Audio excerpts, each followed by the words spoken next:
stay the way they are. So we want to thank everybody for their ongoing support of Carmen Ainsworth and offer to answer any questions anybody might have. Anybody? Any questions? I have a short question, and anyways, when you said you're going to redo the tennis courts for the community, Mm-hmm. So our middle school right now has tennis courts that are not being used. Right. So we're going to resurface those into pickleball courts so people from the community can come and use those. okay, and who's going to monitor those? Well, they wouldn't be monitored by the district. They'd just be available. Liable for anybody that gets hurt on the school property or anything like that? I only know because other schools do that, Mhm. and they do have issues. Personally, I know this, so I was just curious. You don't have to answer that now. I was just curious. We have obviously insurance coverage for our gross negligence. Other than that, there's really nothing that says we're going to monitor them other than that, to be quite honest. Do you allow the public on all your properties, tracks, whatever you have? Most of the time. Russ, can you speak into the microphone, please? Most of the time we do. Yep. There'll be times where there aren't. The track, sometimes, not always, but they can get on most other facilities and walk around. Playgrounds. Playgrounds, Students yep. from the community Yep. can come Yep. on the playgrounds. I pass one out? Sure. Do you want to add anything? No, I mean, like I Okay. said, we're doing playgrounds at our buildings as well. We have a lot of schools of choice Thank students, you. so we're looking to redo some of our parent drop-off loops. Thank you. Sir. There you go. Thank you. Am I able to pass them out if anybody wants them in the audience?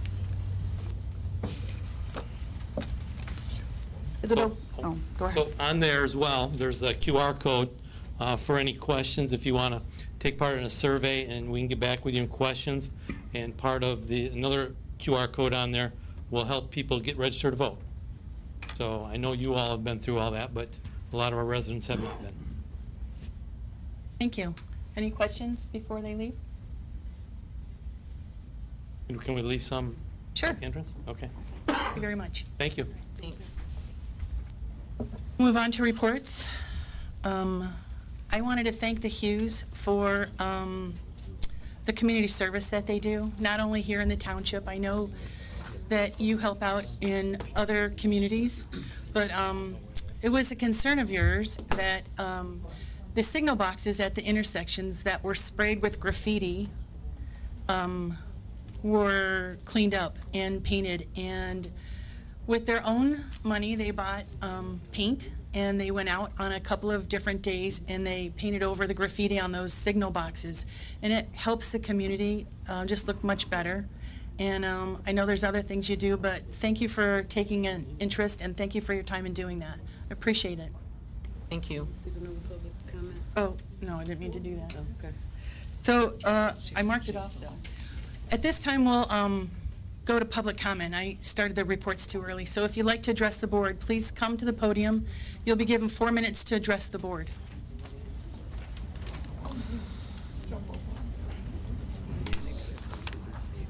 Stream. Got people texting me. My name's Jennifer Thornton. I am a resident of Flint Township and a parent of Carmen Ainsworth Community Schools. And I have with me Robin Teddams, another parent and resident, who would like to say just a few things from our point of view of why this bond is important to us. Well, good evening. Thank you for the opportunity to speak today. My name is Robin Teddams, and I am a member of the Carmen Ainsworth Residents for Excellent Schools, also known as the CARES Group. I wanted to address the important issue that affects our community's future, which is the bond proposal that's on the ballot that Mrs. Ryan has just shared information on, or Mr. Parks, I'm sorry.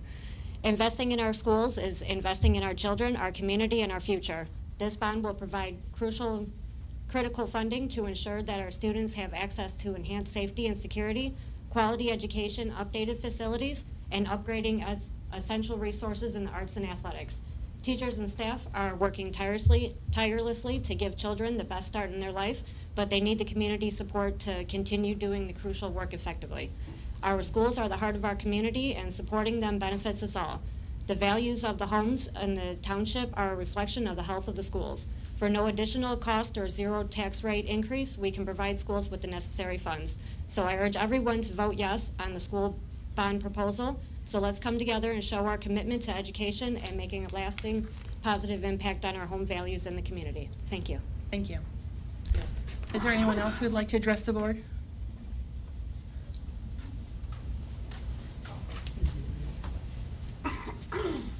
Thank you. My name's Alan Motley, Flint Township resident, and I was wondering if there's any recourse on having the Genesee County Road Commission come back and repair the ditches that they destroyed. There's a lot of people on our road that are elderly, and the way they left it is horrible. What road is that? Mark Street, Mark and Maria. I talked to the supervisor on the job. He pointed fingers at Karen Miller, and he said that she would be the one to talk to. Yeah, I said, well, I have a tractor in my garage. They, so they took the sod, they took the topsoil, hauled it away, dug down to the clay, and then they had a hydroseed truck come in, did a poor job hydroseeding it. And then the rain we got yesterday, it all went down the drain along with when they did the hydroseed, and then they come and they power drilled through under the driveways, and all that water just washed all the seed down the drain. When did they do this? When did they do it? When did they start the job? 2 weeks ago? And they finished up last week sometime? So we get maintenance. I know this isn't a question and answer, but I'll tell you, we get maintenance from the Genesee County Road Commission on our roads. We get 12 days of free ditching, and that falls under the 12 days of free ditching. The reason he asked you to come talk to us is if there was anything to be paid out by the township, we'd have to agree to it, but that falls under the 12 days of free ditching, so we'll have to go back to the road commission and ask them to redo the roads. If you can leave us your phone number, I can get a hold of you. If you'll call in to Rose Shiflett, the main line, and leave your number, we'll get a hold of the road commission, and we can talk with you and see what can be done. Okay, thank you. You're welcome. Is there anyone else who'd like to address the board?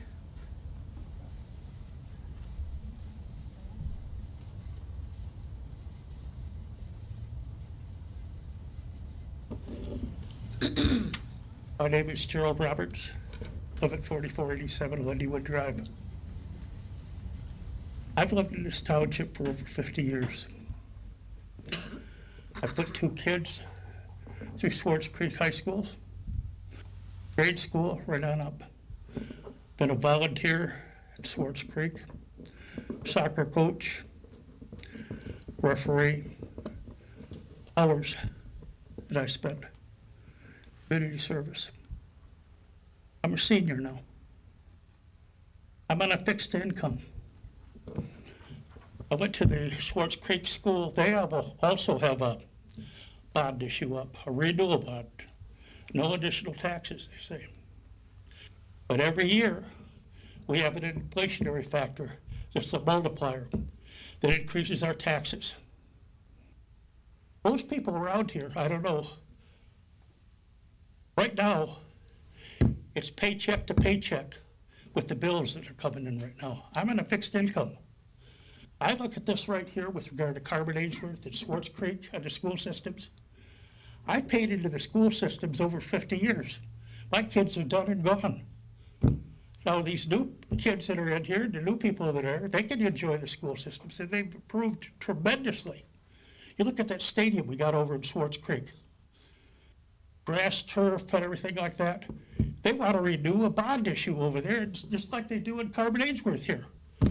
What do you think about the older people here that are on fixed incomes that can't afford this tax increase that keeps on going up and up and up, up? Our taxes coming. My taxes last year went up over $200. But I'm protected by the Headley. But the people right next door, they bought a house. They have to pay on the SCV value half of what the true value of that property is. When we had that over at Nazarene Church, lady said her taxes over here, she was paying $3,500 out in Grand Blanc. She came over here, and her taxes now are $8,800. She can't afford the house over in Dye Meadows. We need a break We don't need additional wish lists by the school systems. You look at those school systems, you walk through there and you look like there's a Taj Mahal. I went to a one-room schoolhouse up in Downey in the Beecher District. That's how I grew up. We didn't have all this things. Teachers making $70,000 or $80,000 a year. Superintendents making over $100,000 a year. We can't afford that. We have to live on a budget. Why does the school have to live on a budget? It seems like it's tax and spend liberals. We haven't got the taxes to pay if we're seniors. We need a break at seniors to live in our houses. If I died tomorrow and I'm 82 years old, could my wife live in that house? Could she afford it? I don't think she could. I don't think she could. Thank you. Is there anyone else who'd like to address the board?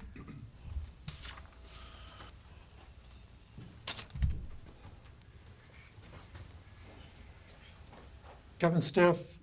I own the dive shop on Corona Road, and I live in the township. I've been here for 30-some years.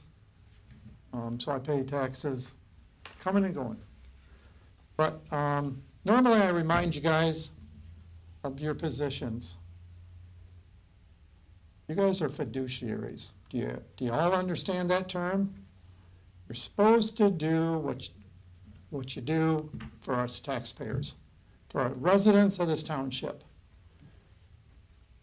And I don't know if you guys heard what you've said in the first 10 minutes when you opened tonight. You sound like damn fools. We don't need a manager. We don't need nothing right now. What's a manager going to cost us? What's a good manager going to cost? You guys have any idea? $100,000. We can't afford the supervisor. We can't afford the clerk. I think right now we need to step back 5 years, maybe 10. I've been coming to these meetings for the last 13 years. I'll tell you where you need to spend the money. We need to spend the money on the fire department. Nothing against the fire or the police chief, but I'm not so sure that we need all the police officers that we have. But we need to do something different than what we need. 7 or 8 years ago, we had a clerk and one assistant. How many assistants do we have today? There's a lot of things in this township that we don't need. And I don't know about the rest of everybody, but we sure the hell don't need a bunch of a manager right now. I listen to Plant Moran every time they come. I get the paperwork from Kevin on the budget.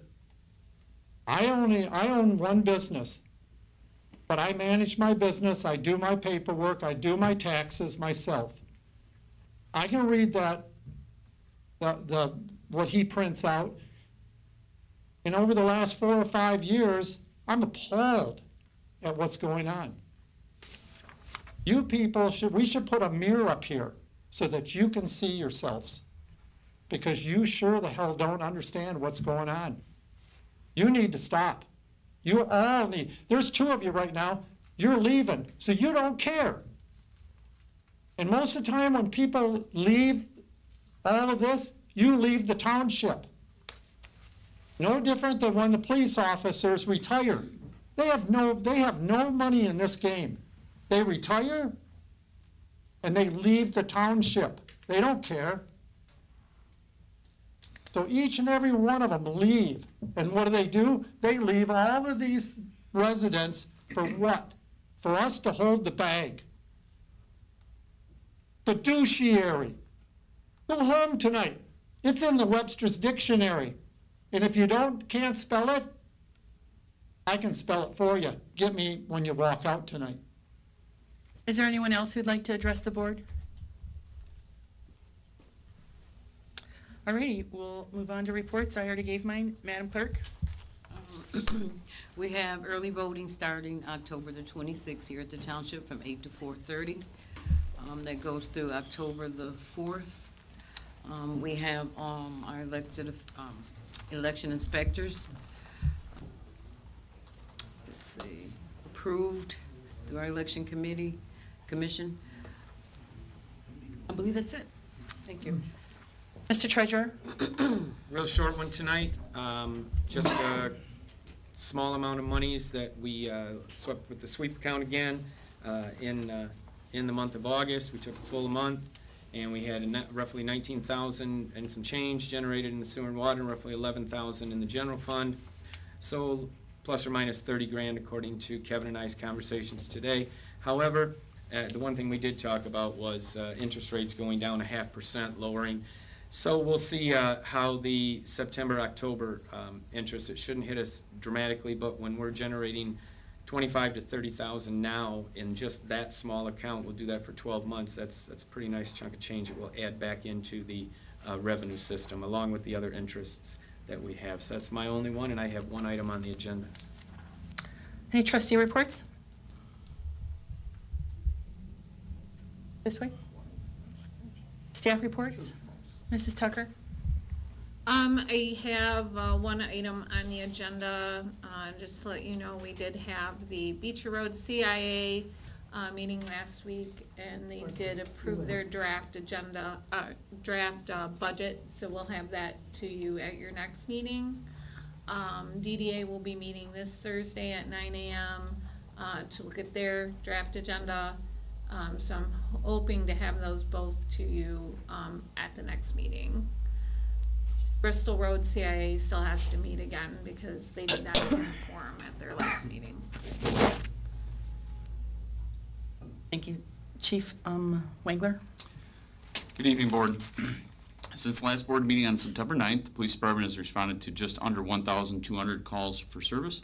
This includes over 800 primary calls and approximately 370 backup calls for service. Over this period, there were 15 shifts where officers responded to over 14 calls in one shift, and one day where one officer responded to 20 calls in one 12-hour shift. A few of the highlights: on September 9th, Officer Brooks' patrol vehicle was sideswiped by a minivan while he was on southbound I-75 south of Miller Road while he was checking on a disabled vehicle. Officer Brooks was actually able to jump back into his car to avoid being struck. Our patrol vehicle did not sustain any damage, but the open door of the cruiser as he's jumping back in actually tore the passenger side mirror off of the offending vehicle.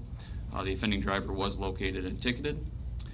On September 9th, a 36-year-old man was arrested after being observed by our officers sitting in a vacant former drug house waiting for a package to be delivered in the 4,000 block of Charter Oak Drive. The vehicle was stopped, and the package that he was in possession of contained approximately 22 pounds of crystal methamphetamine.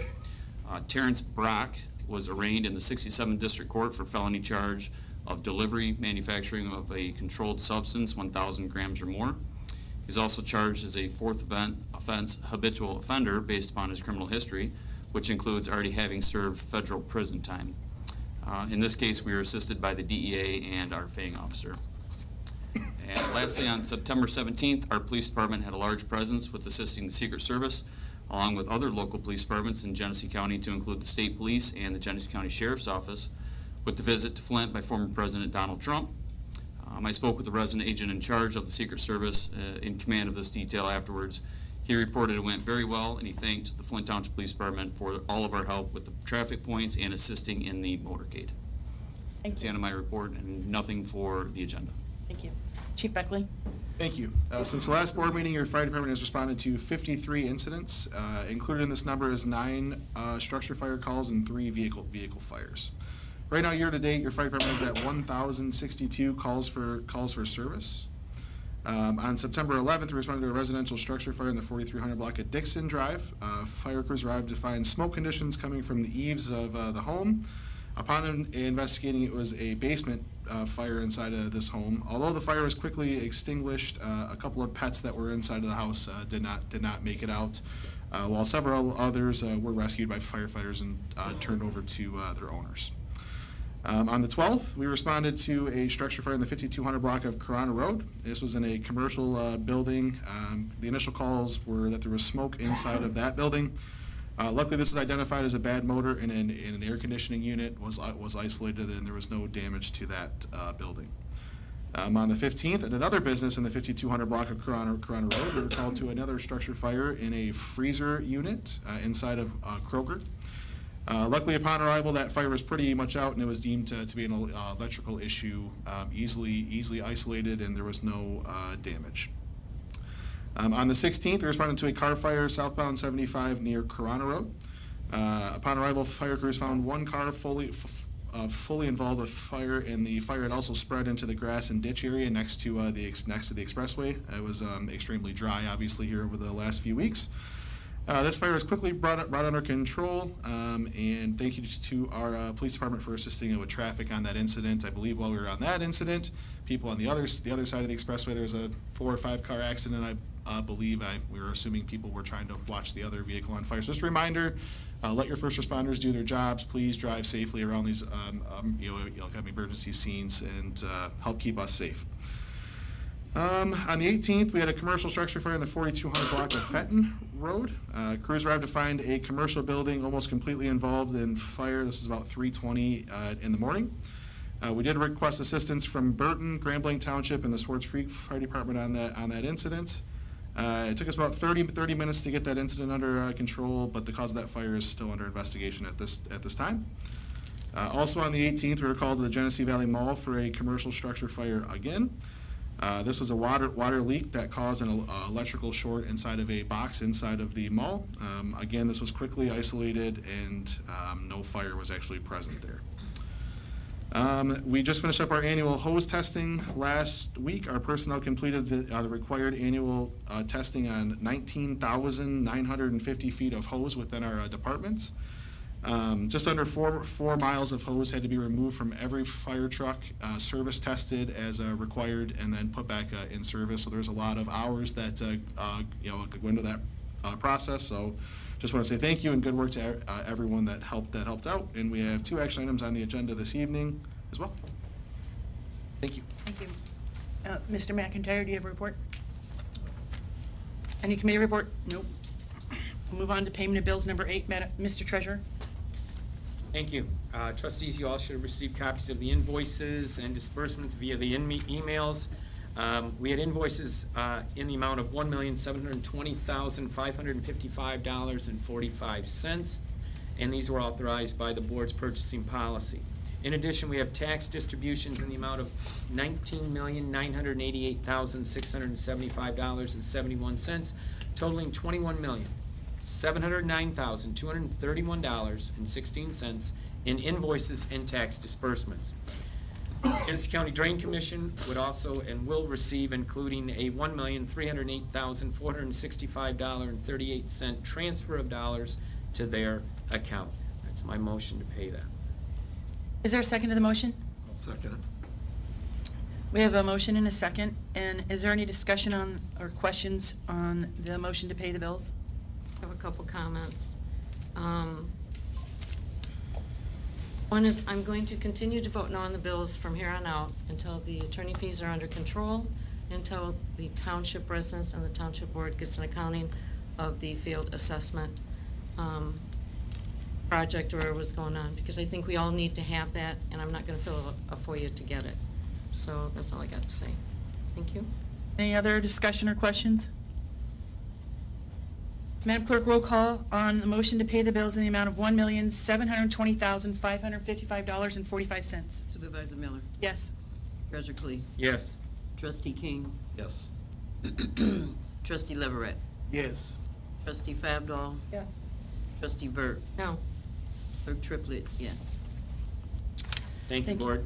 Are there any, any correspondence or informational items, Madam Clerk? No, not today. Action item A, Chief Beckley. Thank you. To maintain a reliable fleet of vehicles, your fire department is requesting to purchase a new 2024 Chevrolet Silverado pickup. This truck will replace our 2004 pickup that is now 20 years old in a utility vehicle role. With the increasing maintenance cost and just the age of this truck, we feel that it's no longer appropriate for emergency responses within our community. Although this vehicle is not used daily, it is an important part of our fleet to haul the equipment, supplies, hauls the light tower whenever we need that on an incident. Our police department does, moves hoses after significant fires, wintertime incidents, those kind of things, and it just is a good vehicle to have around. This vehicle also does serve as our backup command vehicle if any of our other ones are in for service or have any sort of issues. And this is also used for transportation to and from training events for our personnel. So the cost of this vehicle is $48,368.40 through Shea Chevrolet here. They actually beat the state bidding process that we typically purchase these vehicles in. And the cost to outfit this vehicle with the emergency lights, radios, and other equipment is $10,131, and that is through Arrowhead Upfitters in Lapeer. They are who we have used for our last vehicle and also for some of our service work lately, and they tend to have a better pricing for us. I have discussed this with Controller McIntyre as well, and recommend that this purchase comes out of the township's remaining ARPA funds. So I would like to request that the board approve the purchase in total for $58,499.40 for this new utility vehicle. A motion would be in order to move forward I'll make a motion to move forward with the purchase of the vehicle. in the amount of, $58,499.40. out of the ARPA dollars, right? Yes. Is there a second to the motion? We would support. Any discussion or questions? I have a question. Who drives that? That vehicle is usually at Station 1. It is not a vehicle that's driven every day, but it is there for the light tower needs or any significant events, or as a backup vehicle role. So that vehicle is not driven every day or taken home by anybody. It is just here. Most days. I can't say never, but most days it is here. What are you doing with the old one? In speaking with Supervisor Miller, the old one will most likely be turned over to the township to be used in the building department or any other department at the township that would like it. It is a 20-year-old vehicle, but it is still in reasonable shape. It's just in the emergency capacities that we use it in. It's time to replace it. Thank you. Any other questions? There's no further discussion, Madam Clerk. Roll call, please, on the motion to purchase a new pickup truck for the fire department in the amount of $58,499.40 using township ARPA dollars. Supervisor Miller. Yes. Trustee King. Yes. Treasurer Clee. Yes. Clerk Triplett, yes. Trustee Leverett. Yes. Trustee Fabdaw. Yes. Trustee Burt. Yes.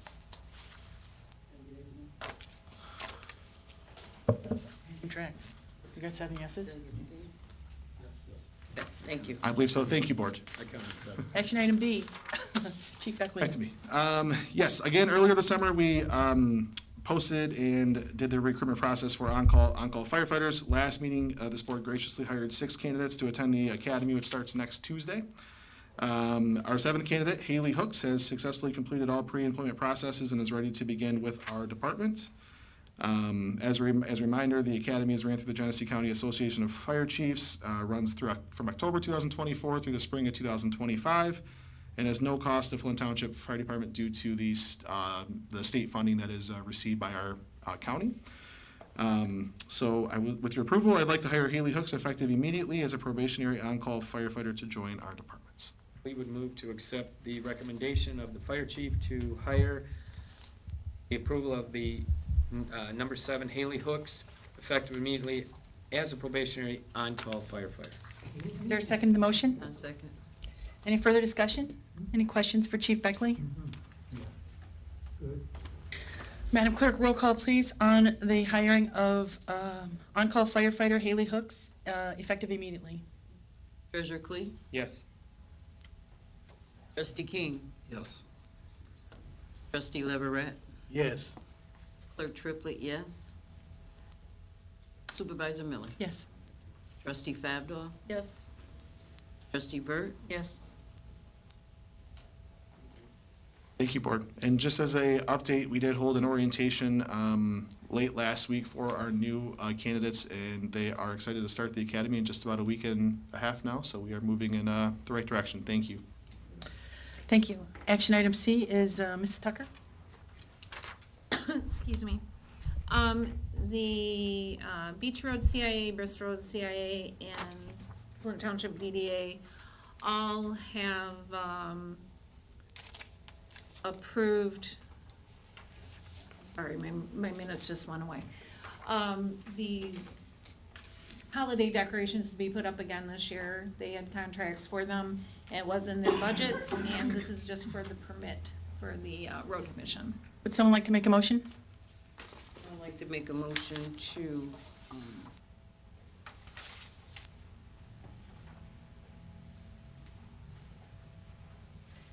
I just need a the motion to approve installation the of holiday, resolution. the installation of holiday decorations for the Flint Township, DDA, Bristol Road, CIA, Bristol, and Beecher Road, CIA. Second it. Thank you. So we have a motion to install, but didn't you want approval to apply for the permit, Tracy?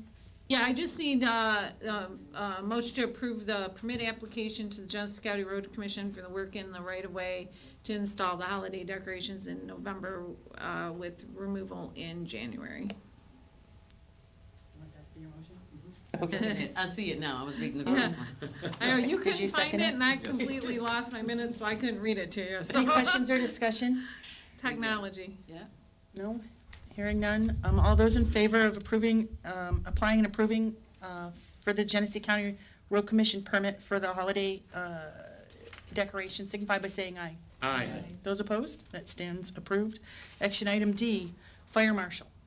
Chief Beckley? That's coming from Trustee King. I'm requesting that the fire marshal position within the Flint Township Fire Department be put on the agenda as an action item. This position is vital to the safety and sustainability of Flint Township. I feel confident this position will continue to be successful in finding the correcting fire code issues within our community. Therefore, I make a motion to make the fire marshal a full-time position within the fire department, working Monday through Friday. Is there a second to the motion? Or any questions or discussion? Yeah, how's this gonna work? And I'm gonna ask why you're not talking about it. I'm here to answer any questions. I'm, the fire marshal has been, the person that was in the fire marshal position obviously vacated the position a few weeks back.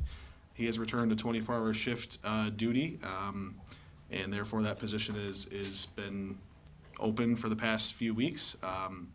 I do have somebody I'd like to put into that position to continue that program. I feel like it's been a pretty successful program. We still have some work to do, but we are instituting something from the ground up here.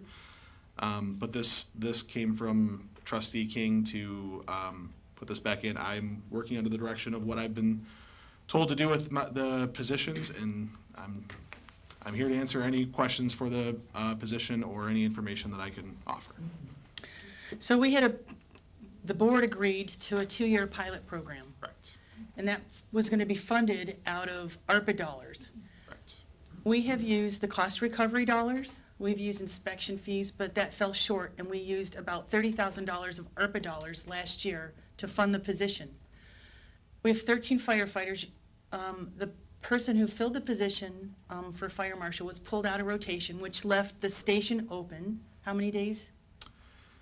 I don't have an exact number of days, but theoretically on paper, it would be 1 out of the 3 shifts there. However, with coverage from different people, whether it be our vacation relief position or other, the assistant chief filled it for quite some time as well. So I don't have an exact number of days, but throughout this year, it's been a very small number of days compared to the last several years that station has not been open. But I do not have that In one of the exact meetings we number. had, didn't you say it was about 75, because you have the vacation relief and Kelly relief? Yeah, it's somewhere in that ballpark. On paper, like I said, with the vacation relief, that number does come down a little bit, and the Kelly relief, but I do not have that exact number. But it's somewhere approximately that in that ballpark. Yes. So the pilot program was for 2 years, and it would end at the end of this year. Is that what you're asking for in this position, or are you asking? I'm making it permanent. Permanent. This position in September of '22 was voted to be funded with $100,000 for '23 and $100,000 for '24 to fund this position. From what you just said, you were using other money to fund this position. I didn't do that. Who authorized? The chief. Who authorized to circumvent the will of the board? The board voted 6-0 to use $100,000 in '23 and '24. Has that been done? Or was it funded with other money? And who authorized to circumvent the will of the board? If you read what was presented by the fire chief Yep. in his Very good. presentation, good, read it. It says your fire department is in desperate need of a full-time fire marshal to complete a multitude of duties. This position will vary dramatically and important job within the fire department. The fire marshal will oversee the fire inspection, fire prevention, and fire investigation duties within the department, along with responding to emergency calls for service. Without this position, these duties are spread thin over the chief, assistant chief, and other personnel. It is important that these duties, along with firefighter right to know, which is required by law, are handled correctly. As we all know, budget decisions are tough, and every dollar spent must be justified. The fire marshal position and program will bring dollars back into the township. The inspections that are completed are billed for according our fee schedule that has approved by the board. Between the fees that are collected by completing inspections, plan review, and also the cost recovery that we are doing for vehicle incidents, structure fires, and vehicle fires, I believe that most of it, not all the cost of this position, can be recovered by the township.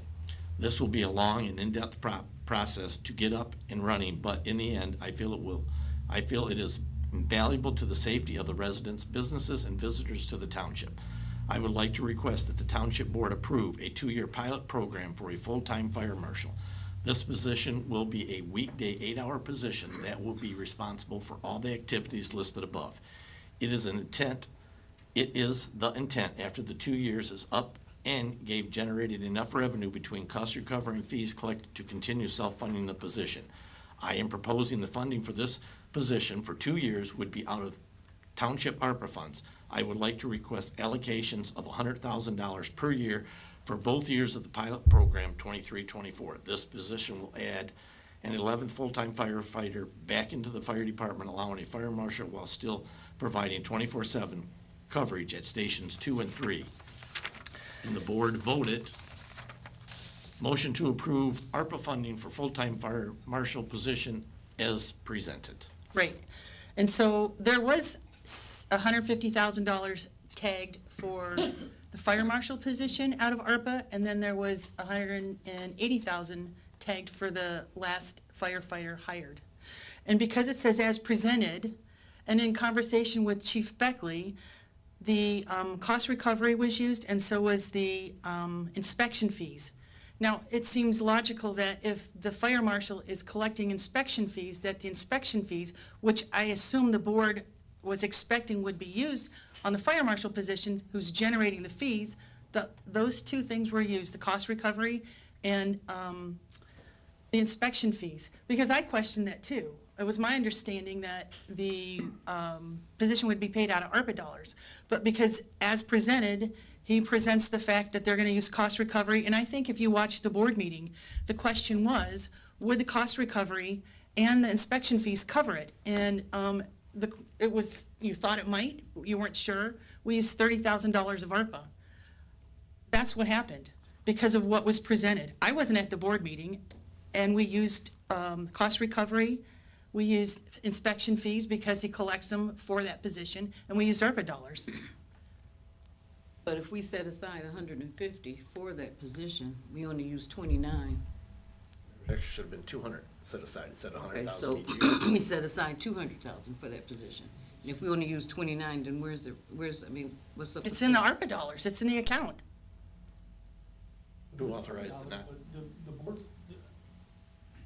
we had meetings where we were gonna stop all this and use the money to pay for the new truck, the air conditioner. The reason there's ARPA dollars left is because we said that we were gonna reallocate those dollars from those. Who authorized that relocation? I mean, the board obviously voted one way. Where does the authority come in for anybody to circumvent the will of the board?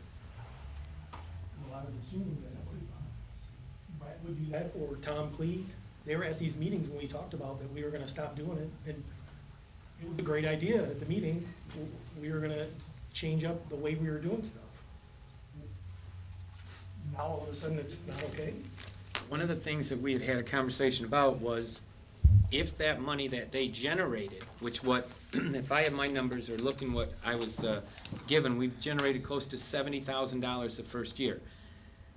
If we allocated the 100,000, and this was and the original plan was that this would fund itself as time went by.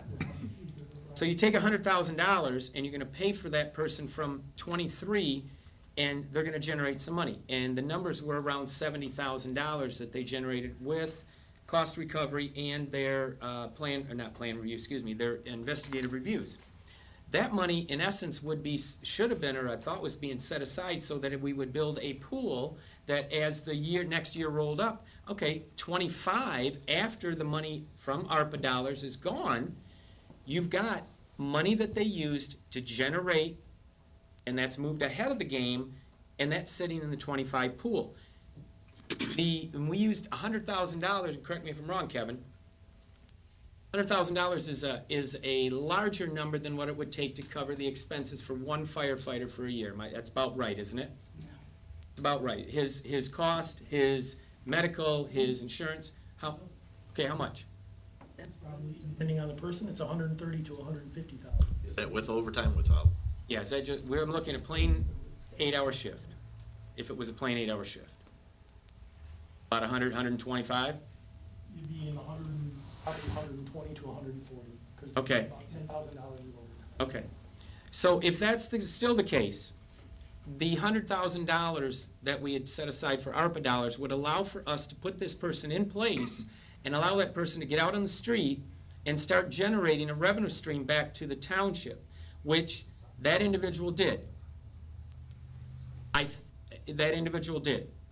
And then in '24, we had another $100,000 that was set aside for that individual to continue the process. The numbers from '23 are less than what the numbers so far in '24 are, and I think the numbers in '24 are closer to 80,000 so far in the House. Is it so far? Somebody give me a number. Yeah, I do have some information here, so. Updated numbers? This is straight out of the, the BSNA this morning. As of today, in cost recovery fees in 2024 has been $65,506 collected. Inspection fees collected have been $13,880. There's another $12,460 billed out that has not been collected yet. So total, from my numbers that I have here, and this came from BSNA and my information that I can see on my end, we're about 73% of the way through 2024, and there's been $79,386 brought in from cost recovery and inspections. Out of almost 200 inspections, and this year to date, there's been over 500 fire code violations found within our, community. Okay. So that's $80,000 towards the salary of that individual. That money, in essence, should be set in abeyance to move forward, because we have the ARPA dollars that were a government, I don't want to say a government thank you, but yeah, it was, to allow us to put this program in place and get it established. Till the end of this year. Correct. But the money that it generates the dollars should not have been spent on this person. They should have been, my understanding was pushed forward. Am I wrong? Am I wrong to say they should have been pushed forward? You to would the not next have the year? fire inspection fees pay for the fire marshal who does the inspections? You don't think that's unreasonable? No, I have no problem with that, but the ARPA dollars were used for that. The money that he's generating should be pushed forward to allow this program to continue. This would set $70,000 in the '25 budget, in essence, that as that person rolls up there, okay, $70,000 isn't gonna pay his salary, but he'll be back on the street, he or she, back on the street generating more income. You've got $70,000 to work with initially, so that puts the person on the street for the first 2/3 of the year. It's again up to them to work their tail off to generate addition and to hold this program going. Given the 2 years to start it, this would have given us the 2 years built of the program. If I may just add a couple of things, just for some context. Prior to the fire marshal program, the department averaged, I want to say, about 100 to 120 fire inspections being completed a year. That came from the chief at the time. This was pre me being the chief, but the chief at the time, and then the captains working on shift were also inspectors. That traditionally averaged about 100 to 120 inspections is what I can find on record down at our department now. And that's per year. Per year, yes.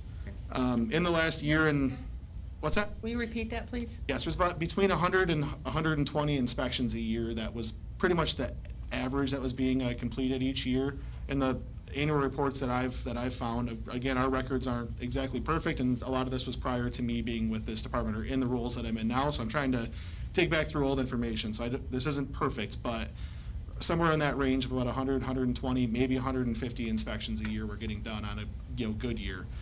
A lot of those weren't being billed for at the time. A lot of those weren't being collected on at the time. Since the inception of this program, January 23, there's been 654 inspections done and over 3,120 fire code violations located by this position. Now, the fire marshal doesn't do every single inspection. Obviously, the fire marshal gets days off, vacation, things like that as well. We do have other inspectors, myself, our assistant chief, one of our other captains right now as well, and we are working on getting other people through this program. This is truly a team effort in our department. This doesn't fall on one person's shoulders. So the fire marshal did not do every single one of these, but the vast majority of these inspections were done by that individual. But over 3,120 fire code violations in the past year and a half is significant. Makes our community safer. And then 654 inspections instead of 100 to 120. Well, that's over almost a two-year period, but still, it's more than double on average what we would be able to accomplish, if not even higher. This year has been an unprecedented year. Our numbers are down a little bit from where I'd like them to be, but we're also at almost 1,100 calls for service when 5 or 6 years ago we were at 700 to 800 or so. So the calls are going up. We've had nine structure fire calls in the last 2 weeks alone. That pulls a lot of our resources, including myself, out of the office, the assistant chief out of the office. So although those numbers, I would like to see them higher with the unprecedented year that we have had, it has been a significant, like a challenge. And during the day, during the week, that is another person that can help out on a significant event as well. So just as a little bit more context of what this program has done over the last year and a half. Firefighter right to a no is still a MIOSHA required thing that we have to do. That doesn't fall into numbers in here. That just takes people and hours. And with 1,300 businesses or so in this township, that's a lot of responsibility for us to try to work through. So, although the numbers may not be there, the importance of this position truly is there for the safety of the a community, the department, and the people that come into this township every day. When you pull a firefighter out of rotation, you fill it with overtime, right? We were at one point this year. That stopped. We try to get creative. When did it stop? I don't have the exact date, but it was a few months ago. We try to get creative. We try to flex people's schedules around. There's days that I will work the first 8 hours of a shift on the fire truck. So instead of being the fire chief, I'm covering the fire station. The assistant chief has done the same thing. The assistant chief this year has worked over 4 months on a 24-hour rotation, trying to keep stations open and things moving in the right direction. So it's been an extreme challenge for us in trying to keep things moving. We do try to keep Fire Station 1 open. That station and the firefighter working there has been directly responsible for 2 rescues out of fires this year. It is truly important to me that station is open. However, fires that we can prevent before they even happen is another a big piece of that puzzle also. Go ahead, Gene. Okay, Chief, I heard and seen a lot of the information that you had. I seen a lot of information that Kevin, our controller, had. I've looked at this information and it don't look like it balanced. But you said that we had 120 inspections last year? No, that was prior to this program being instituted. Last year, we had a total of 461 inspections being done. So prior to the fire marshal program, we would average about 100 to 120 per year prior to this position being created. With this position being created year one, even though we had to work through training, we had to work through creating a program from nothing. We were instituting new softwares for our inspections, our pre-planning. We still completed more than 3 times, almost 4 times what we would average in a normal year before we had this program. But with that 120, we do the math, it looked like that fire marshal or person that you had in place to do that, you're talking about 5 of them per day. Now, if we looking at the schedule for the fire marshal, you're gonna have, the fire marshal has some other duties rather than doing inspections, right? They do. They do. They still have the right to know information. They do assist with our public, education program. They do assist us in large investigations that we have to complete. They still respond to fire calls. They still have to do the same mandatory trainings that the rest of our department, including myself, is required to complete by state law.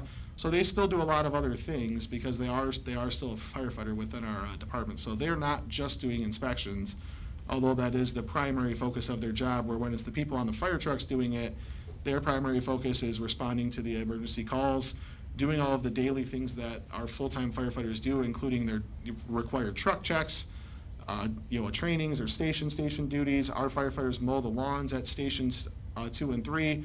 We still do all of that stuff in-house, which keeps the cost down for the township as well. So there's a lot of other duties that our firefighters that are assigned to 24-hour shifts do.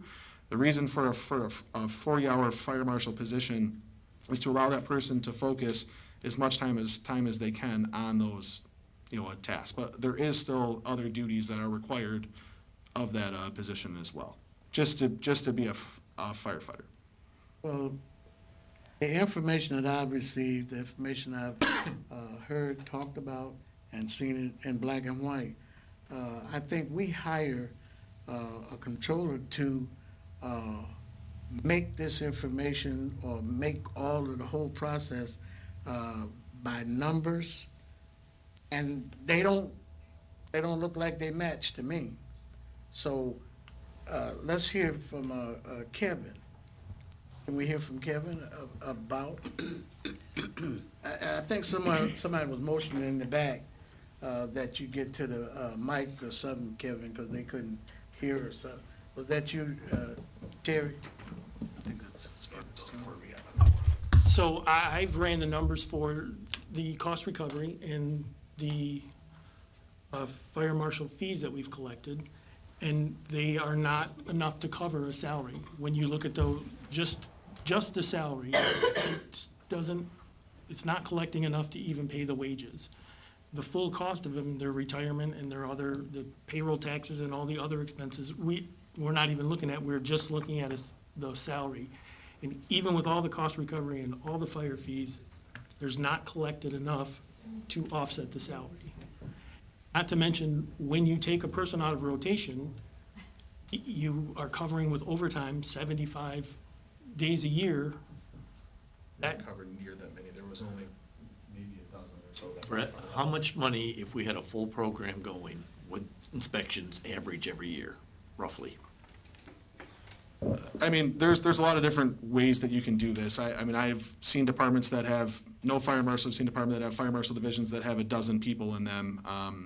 Really, it just depends on your municipality. Some places charge like we do. Some places charge significantly more than us. So I don't have that number right with me, but if you hit every high hazard business in this township, which is restaurants, box stores, gas stations, hazardous materials facilities, things like that, there's almost 400 or 500 right there. Plus, you throw in our normal businesses, our smaller businesses, doctor's offices, dentist offices, there's probably, average it out, I think I had about 300 a year hoping to be done there. I mean, you're talking at a minimum of 150 apiece. That's a pretty significant amount of money that could be brought in. Now, however, that does take someone that's either fully dedicated or multiple people getting creative on how we get there. That is why our shift captains will still continue to assist with them when they can. I will still go out and assist. I have a list of 20 of them on my desk right now that has been sitting there for 2 weeks. I've been trying to get out and do myself to help catch up and get things done that need to be done. However, it gets extremely difficult when being pulled so many different ways. So that's the program could easily bring in $100,000+ a year if that person could only do that and not have to do anything else and literally do. If we don't put this person in the fire marshal division, they're still gonna be on our payroll. Yep, yes. We're still gonna pay all those legacy costs and all that anyway. And we're gonna lose out on roughly $100,000 a year that they could generate. So can you tell us, Brett, how many inspections were done last year? Yes, there was 461 inspections done last And we year. had the fire marshal dedicated to only doing inspections last year, right? However, we had to train, our fire marshal was new to the position, so he started January 1st. By the time he made it through training, mentoring, all that stuff, it took him till probably around at the beginning of April before he was really comfortable out doing them on his own. That worked through smaller businesses, working up to the more difficult businesses. I mean, the stack of code books alone for this position is about, that tall. There's several different books when it comes to NFPA, the ICC codes that we use in the township that also reference those. There's a lot to know. You can't just walk in and know everything right off Understand. the How bat. many- So it was probably April before he took off pretty heavily. How many inspections were done this year?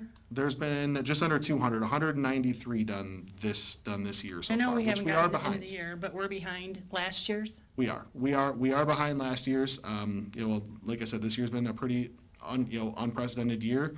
Do I think we can do better in the future? Yes. Do I have plans to make things work a little bit differently? Yes. This is a program that we started from ground zero, January 1st of last year, with a new software system, with a new pre-planning system, with information that we don't even have all of the businesses in the township in our a system to this day, because there's so much work that goes into all of that.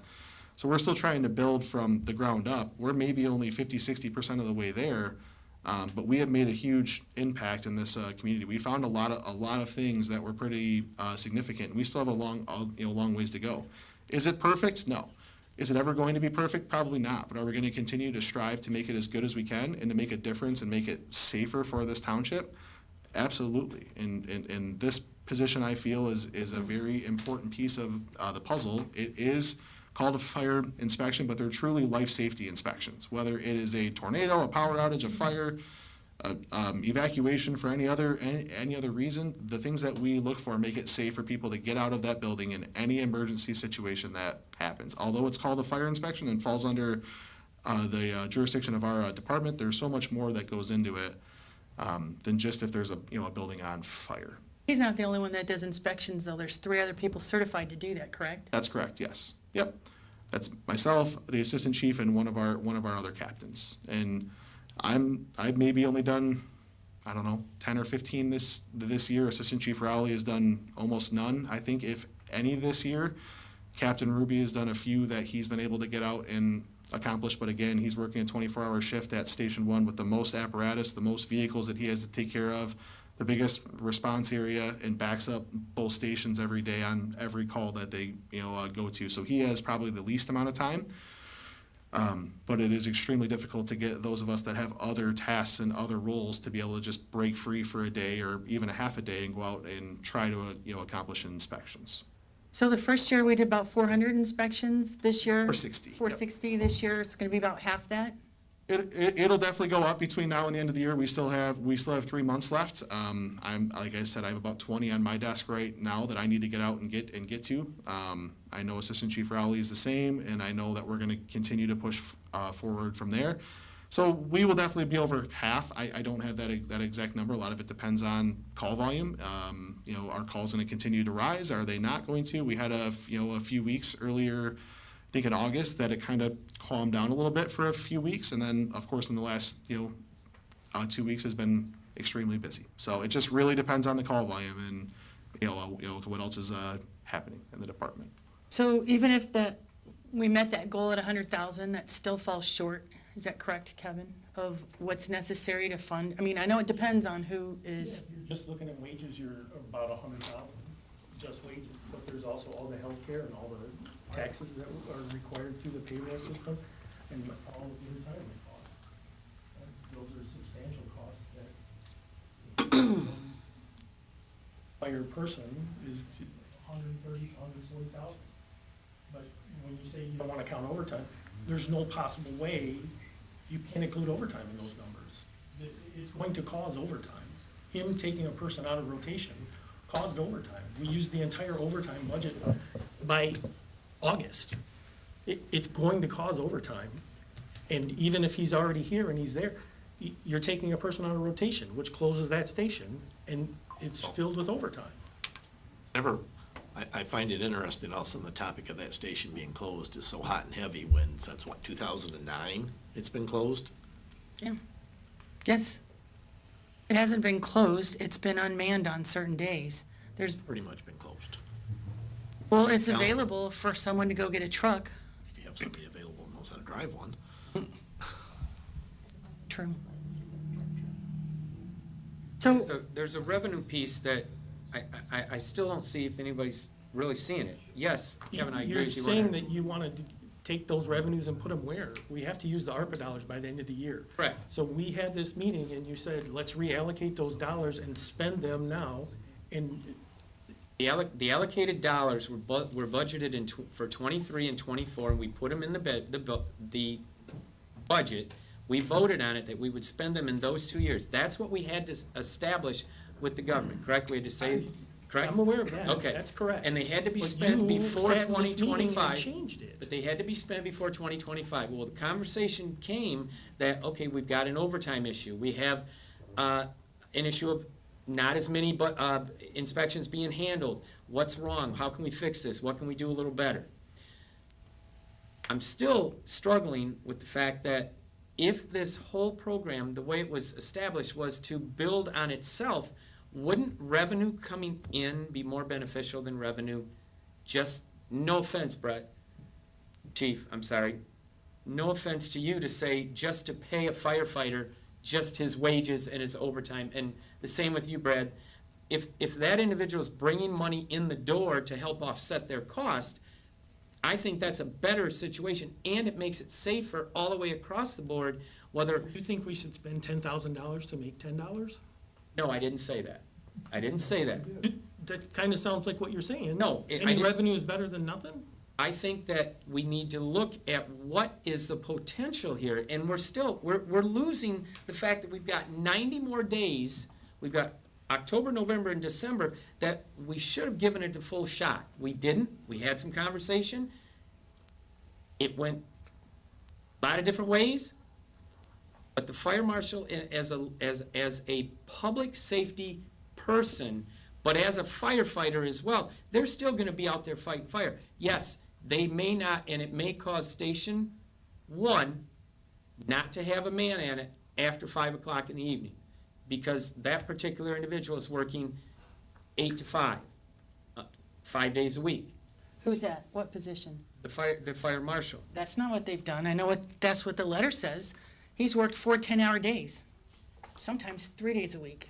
We had the conversation about the previous person. We're talking about placing a new person in that position, and Brett putting having had conversation with this individual and how much he's willing to jump on. Am I correct? That's correct. We had a pilot program, that's to see how it goes. We should have talked about this and evaluated it, we didn't. It got added to the agenda, now we're sitting here having this conversation we should have had already to evaluate whether or not it was successful or not. That position doesn't generate enough money to pay for itself, and maybe that's the will of the board not to. If you want to put and I mentioned it, it's the board's decision. But then we're also going to be looking at overtime to cover that station, because as a resident and a supervisor, I'd rather have the station open with someone in rotation than have someone specifically designated as a fire marshal. So we don't want to do fire inspections. Did you hear those words come out of my mouth? There's 4 people who are certified to do inspections. At a limited basis, when I they have understand. time driving around a $500,000 fire truck, spending fuel and diesel, leaving it running continuously while they're doing them inspections. You have, since If you have- 2009, not had an issue with that station not having somebody at it permanently. We didn't have enough firefighters. We have 13 now, we have Now- enough but to now cover it's an it. issue.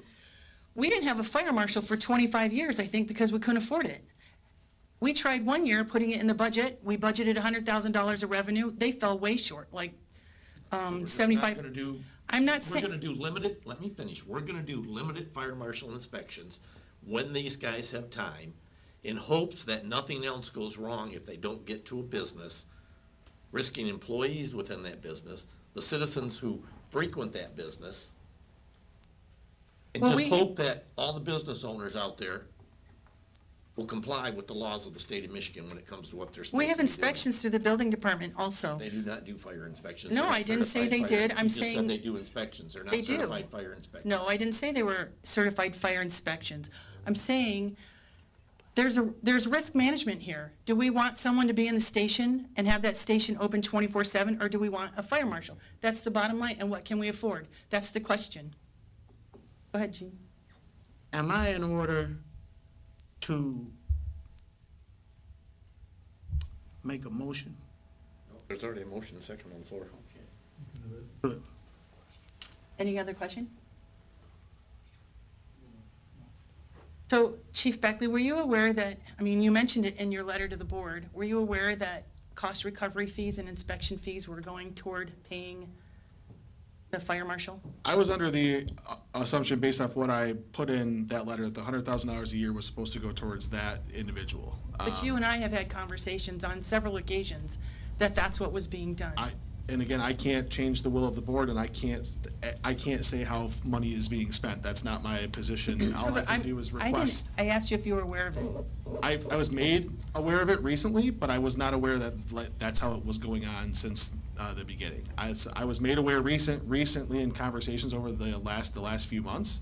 However, I have no say in how money is spent or whose payroll. I can't see whose payroll comes out of what or where. That is way above my authority. All I do is approve hours and payroll, and that's. Go ahead. Go ahead, Mike. So you said that there was a meeting, Kevin, with you, Tom, and Brett, and Tom made the decision to change the way the fire marshal was being funded?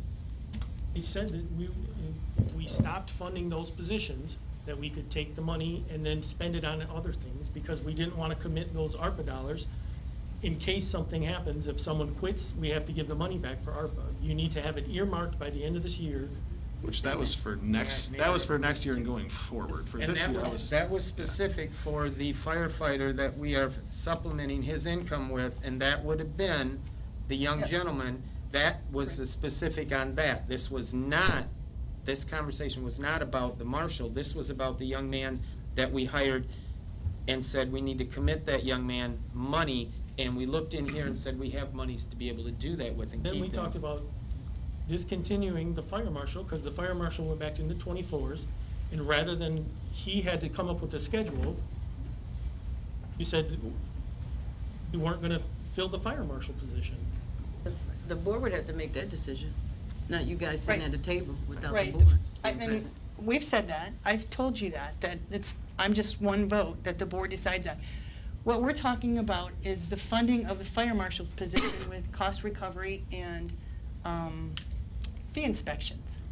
I think that happened because it was in the board packet where it said as presented, because I asked the question too. I thought that it was only supposed to be ARPA dollars, but we've used, there's a reason he collects inspection fees, and that's to pay for his position. And I know, we've used cost recovery too, because this goes back to last year. Did we not use cost recovery and fees, inspection fees to help pay for him? That's what I offset, the difference between the wages, and charged $30,000 to ARPA. That was the shortfall. And you've mentioned it at staff meetings too. Everyone who sat in a staff meeting heard those reports also. Yeah, I'm sure. Again, that decision has nothing to do with me. That is a board decision and control. I don't see any of that. When I log into BSNA or into our accounting systems, I can't see where money comes from. All I can see is what's spent, percentages, things like that. So where the money is spent and how it's spent is not the fire chief's. I have no say in that. So although I have overheard that several times, I can't decide that. Or I'm not asking you, that. that wasn't my question. My question, were you aware? Because we did it last year, and I know you were aware last year also, that was done. So I don't know if we want to reallocate dollars.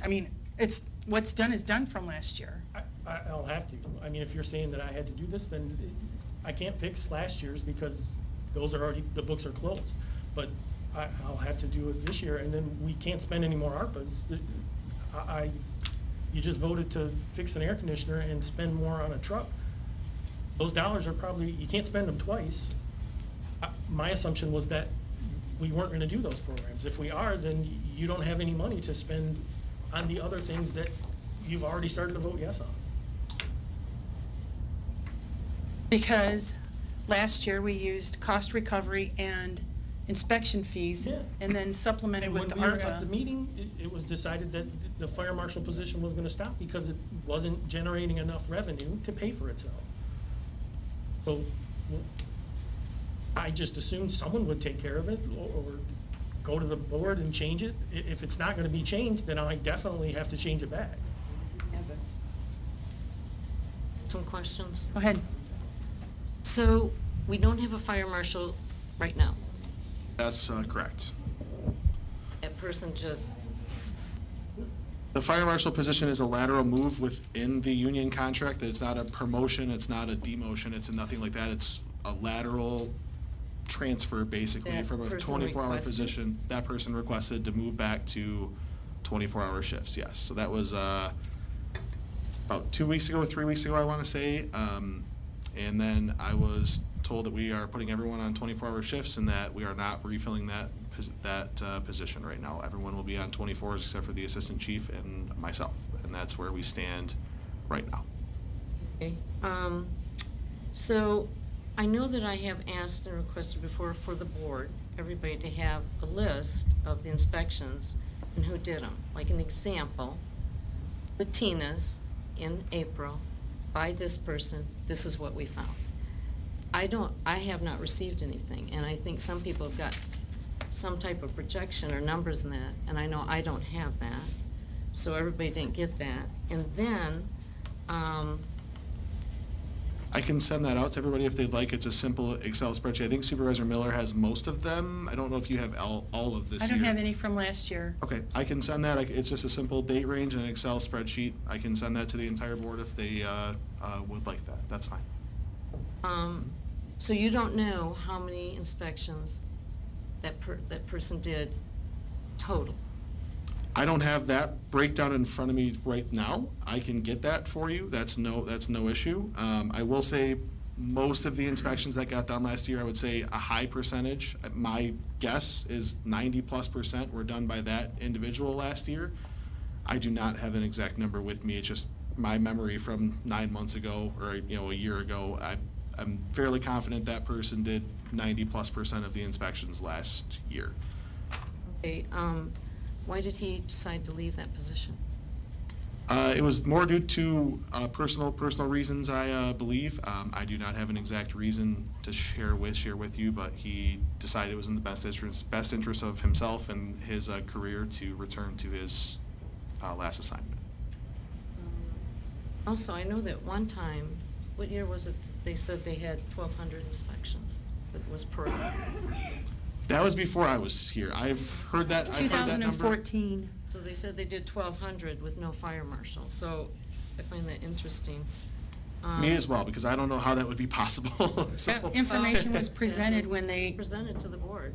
Okay. And also, the senior center requested an inspection in late June, and they just had it done last week. That's a delay. It is. Yes, I know it was just completed last week, but yes, there was a little bit of a delay there. Again, there was vacations involved, there's people out of town involved, again, so we are doing our best to get to those when we can. I know I was actually scheduled to go out there one day, and then we had a fire that pulled me away from that, so it did take us a little bit to get to that Well, there just was no facility. communication, that's what I'm saying. I mean, because I constantly ask, where are we at on that? And so I know the requests were put in, but there wasn't a reason given why you weren't there. I apologize for that. Okay,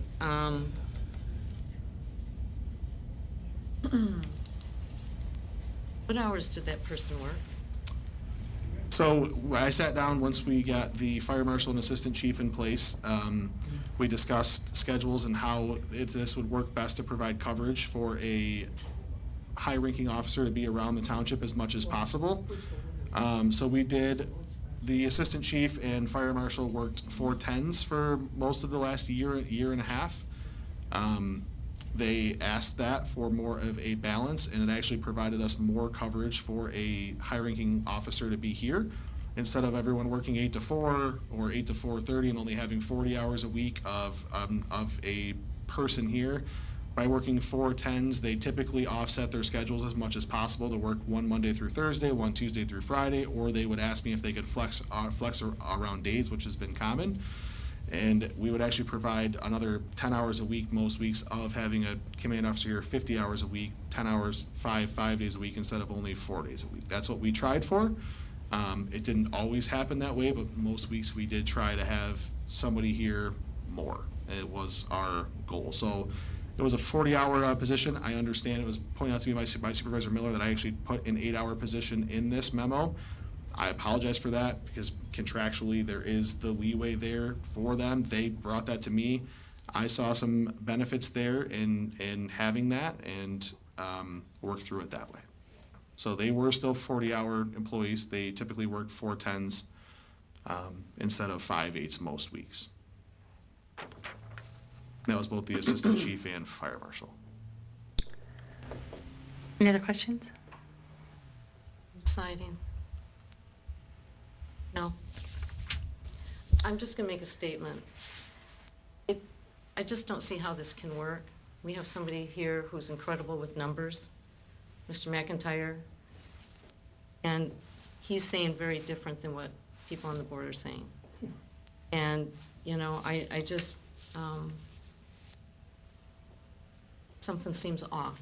That's all I'll say. The 2 numbers I read to you tonight from the cost recovery and the inspection fees I pulled this morning directly out of BS&A, and those 2 line items, the cost recovery and the inspection fee. So that was as of about 8:30, 9 o'clock this morning, what was actually in that system. So I pulled it directly from, I'm assuming, the same place Mr. McIntyre does, and that's why I went through that to get as accurate of numbers as I possibly could.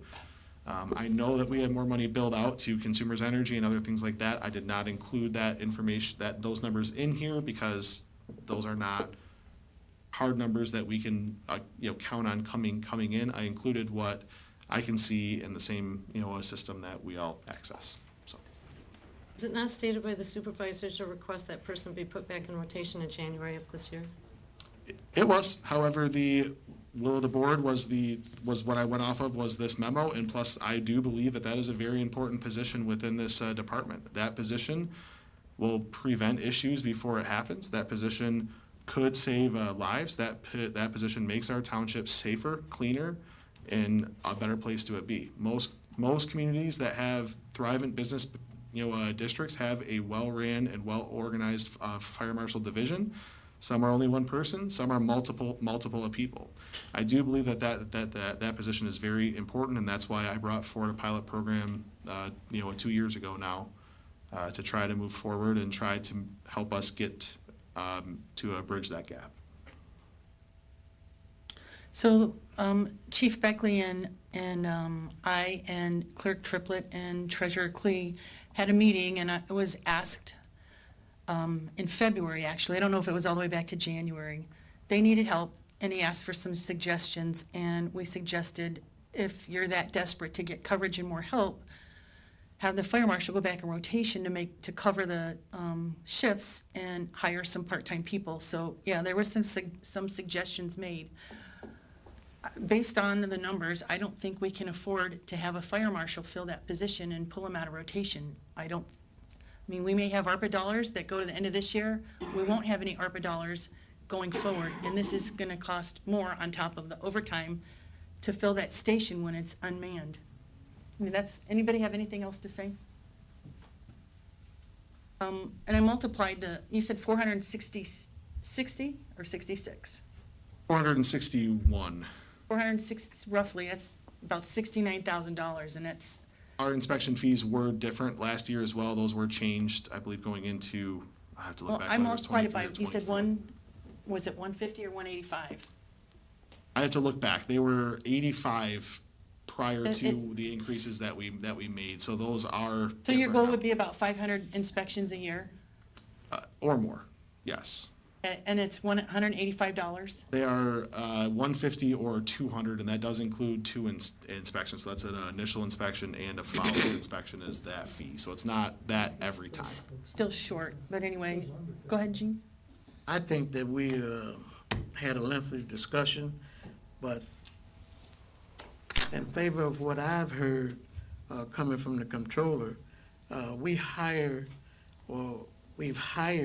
a controller to give us the advice that we need. And I think that we need to take that in consideration. Any other further questions or discussion? Anything? It just seemed like a shell game. We had money here, we moved it there, it was here, it's there. Because it was my understanding, when the board voted, all 7 of us, that we would try this pilot program for 2 years and it would be paid out of ARPA. I've sat in on meetings, you're right, with you and Kevin and Brett and Tom, but I never knew anything about not using the ARPA funds, because I know we have to use the ARPA funds by the end of the year, otherwise we lose them. So it's almost like the board is making decisions and they're not even being held. They're not valid. It's like, why even have us vote on it if we're not gonna, we should know these things. The way it was explained to me was that the 100,000 that we would, I didn't know it was 100,000 either. I was told it was 75. So I had put 150,000 aside in the ARPA dollars. And the 75,000 per year, I was under the understanding, when the way it reads is that we would use the fees collected and the cost recovery to offset those costs and reduce them, so that we wouldn't charge as much to ARPA. That was just the way I read it, so that's what I did with it. If that was incorrect, again, I can't fix it because it's last year's, but I can fix this year's and make sure that it gets changed, because I did it because I thought that was the most efficient way to account for the fees that we collected, and not spend ARPA dollars that, I mean, I don't know how we would earmark those for some other future, like, I mean, there was no motion to say, let's put these in a restricted fund and use it going forward. That wasn't there, so I just did what I read when, in that notice. Just for the record, only 6 of us voted. I didn't vote on that. I wasn't at that meeting. If we need to tag those dollars, the ARPA dollars, we can do that, because till the end of the year. And then if we don't have them tagged for something, I mean, they've got to be earmarked by the end of the year, right? Yes, I have to earmark them by the end of this year. So if there's no further discussion, we'll take the roll call vote on, you said a permanent position? Yep. Madam Clerk, roll call, please. Supervisor Miller, No. Trustee Leverett, No. Trustee Abdul. Trustee Vert, No. Trustee King, Yes. Clerk Triplett, no. Treasurer Clee. Yes.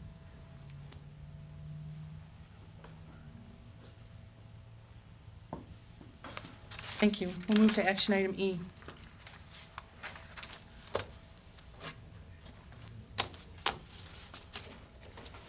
Okay. Like many of you know, I'm a longtime resident of Flint Township, relocating here to my wife's hometown 40 years ago. After our marriage, I became an on-call firefighter in July of 1996 and served there until my retirement in 2023. After a second joint replacement surgery in October 2023, I was appointed to fill the vacant position left by Tom Clee on the Flint Township Board of Trustees when he was appointed to the position of treasurer. After relocation led to the ineligibility of the former treasurer to serve out her term of office.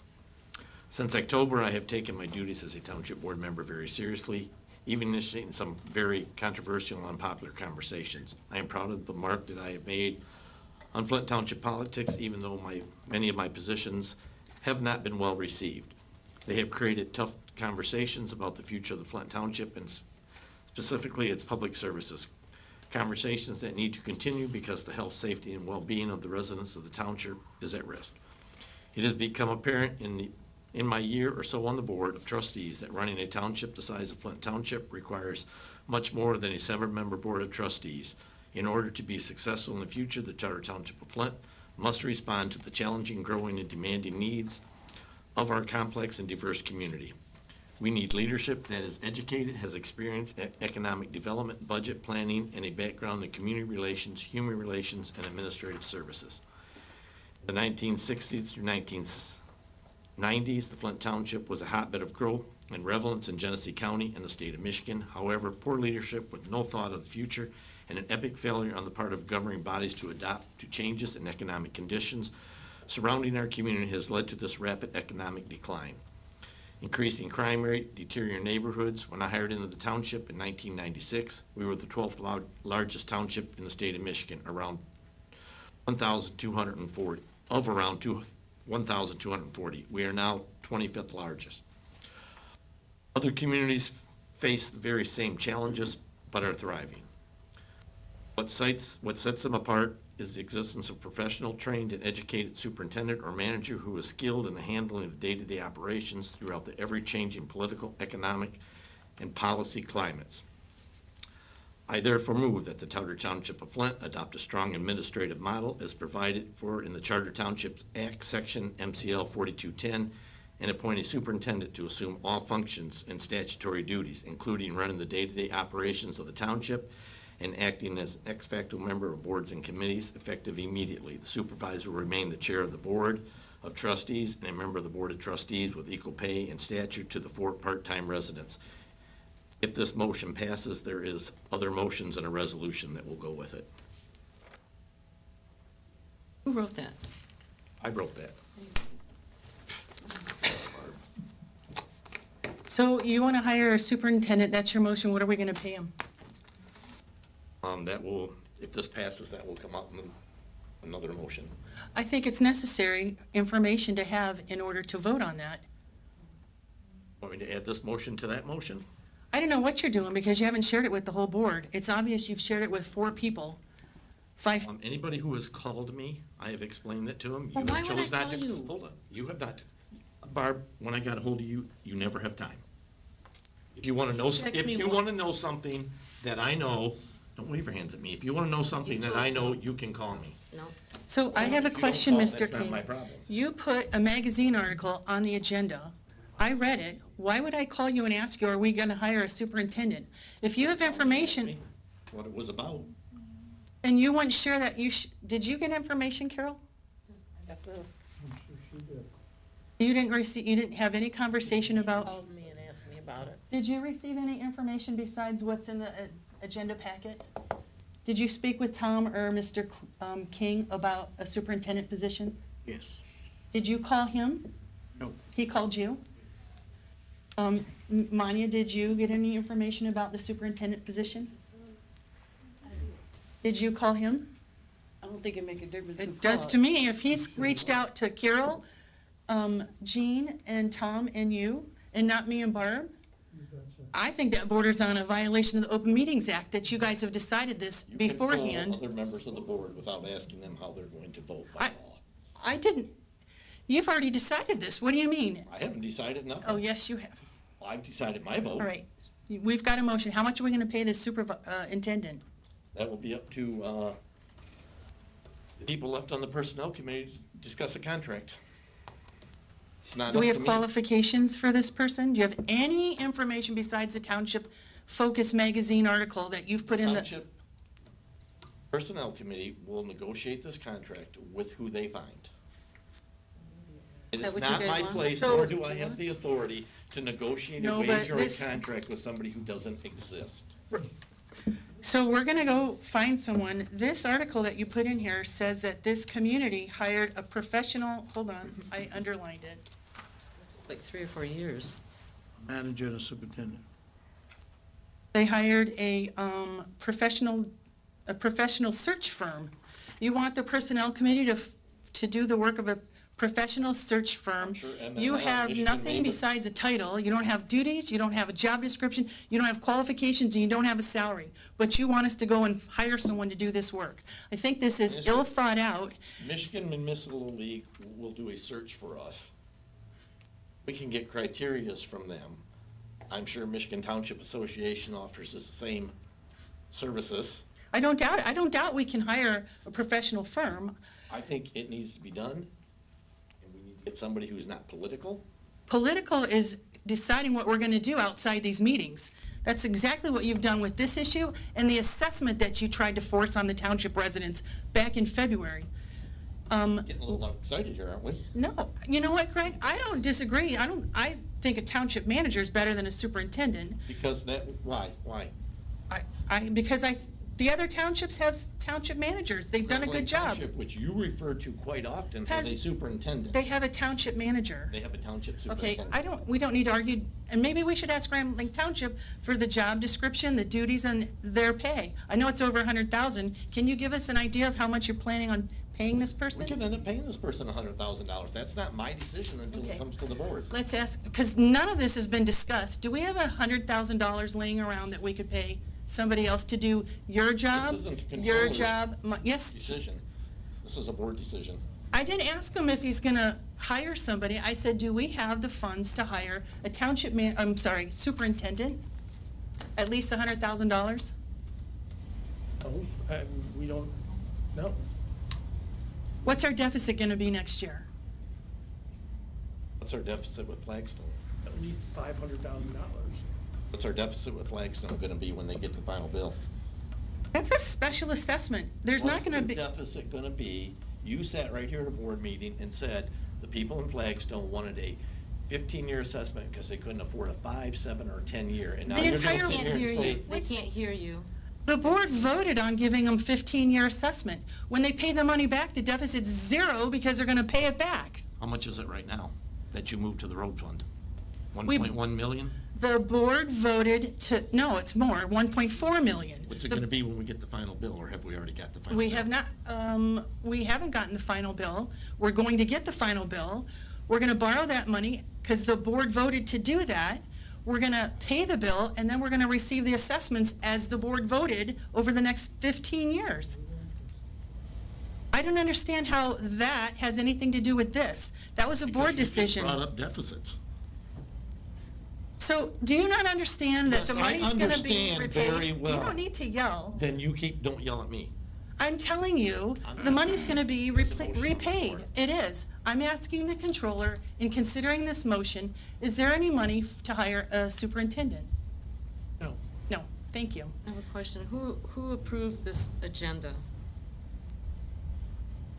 To bring it tonight? No one. Supposed to approve the agenda, Barb. Supervisor. Supervisor's supposed to approve the agenda. You wanna show me that? Pardon? Where you getting your information? Well, I'm just saying for 16 years, that's the way it's been, but all of a sudden you have a not the different way it idea. is. Here, you guys. No, I'm just I don't saying have there's a different idea of how this So- runs. Did you get a second? Is there a second? I'm not sure what is going on here. The agenda was presented to the supervisor when we was in our special meeting, if you recall. Because remember, it was brought in by someone, and you was trying to figure out why they came in here. So the supervisor had the agenda. It was brought to her. And I mentioned the Special fact meeting. that we were supposed to, as a personnel committee, discuss the fire marshal. We planned on doing it, we never got around to it. And 4 days ago, Mr. King hands you something to go on the agenda. I didn't know anything about it. We, as a personnel committee, didn't discuss it. This is out of the But blue. you did get a copy of it, I right? did, and I didn't approve it. 2 weeks ago, Treasurer Clee and I stood here and talked to you about this position, and you said, would you like to put it on the next agenda? And I said, yes. So you knew about it 2 weeks ago. That's not, I never discussed this with you. We sat in a staff meeting. Tom Clee said, Mr. Trustee King has something to go on the agenda. He said, an introductory of a review of governance or something like that. He didn't give us any information. He didn't even know what you were talking about because he didn't explain it well in the township staff meeting. So no, you and I have not had any discussion on this. We have a motion on the floor. Could you repeat your motion, please? I therefore move that the Charter Township of Flint adopt a strong administrative model as provided in the Charter Township Act, Section MCL 4210, and appoint a superintendent to assume all functions and statutory duties, including running the day-to-day operations of the township and acting as an ex facto member of the boards and committees effective immediately. The supervisor will remain chair of the Board of Trustees and a member of the Board of Trustees equal in pay and stature to the 4 part-time trustees. There's 2 other motions and a resolution that need to go with this, should this pass. So I asked you if you would put in the salary, And I stated to you that that will be negotiated by the Personnel Committee. Is there a second to the motion? Question, if this goes part-time, is the part-time people gonna get benefits, or? There's a whole lot to talk about that hasn't been discussed. Part-time And this people is will not get absolutely, benefits. it's Nothing's insanity. changing the trustees. Unbelievable. They'll get, like we do for. Carol, we can't hear a word stipend. you say. Me? No, Carol. Carol, they can't hear you. I was just asking if they would get benefits, or they would get healthcare stipends, or? They can't hear you. Hey, here it is. You gotta grab your mic way out there. Sit up there, say something. I was just asking if it went part-time, if there would be benefits, a medical stipend, or how that would go. The supervisor position, according to this motion, would be equal in pay and stature to the four part-time trustees. So whatever we get, but there is a resolution that goes with this, and two other motions should it pass. Can I ask why you're doing this now, since you're gonna be leaving the board? Because I believe it needs to be done. Is that why you called the state and wanted to have some type of an audit, and when they called back here, they didn't know you didn't have an Is there a audit? second to the motion? Table this, 'cause we getting all out of Is there a whack. I second know, to the motion? yeah, a lot. There's a lot to, there's a lot to say. So it should be dead for lack of There's a support. motion and a second. Who's the second? Nobody's seconded yet. I'm asking for a second.